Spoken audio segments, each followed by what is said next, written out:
يلا السلام عليكم. اليوم نشرح لكم طريقة تشغيل ألعاب الخاصة بجهاز 3 أجهزة بجهاز واحد. هنا هذا القسم ألعاب البلاي 2، هاي أول وحدة أو بي جنريتر. هاي ألعاب السيجا تدخلها ب 1500 لعبة. بنفس هذا القسم مال ألعاب البلاي 2 أول وحدة تلقاها. باقي الألعاب مثلا تريد تدخل على أي لعبة، مثلا هاي اللعبة، هذا اكو تحميل هنا، هذا التحميل يروح تطلع الصورة يلا تضغط، يعني هنا هذا التحميل من يروح مثلا ننزل على اللعبة جواها، هذا التحميل يروح يلا تضغط اكس، لازم تنتظره يروح يلا تضغط اكس. تمام، هذا التحميل يختفي بعد ما يروح تضغط اكس تفتح لك اللعبة. هاي بالنسبة لأول وحدة اللي هي السيجا، والباقيات اللي هن البلاي 2 ألعاب البلاي 2.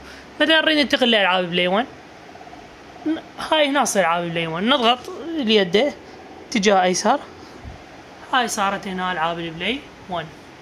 نفس الطريقة التشغيل، مثلا هاي الالعاب الكراش، مثلا اي لعبة نوقف عليها، مثلا هاي البيبسي مان، هذا التحميل ننتظره يختفي.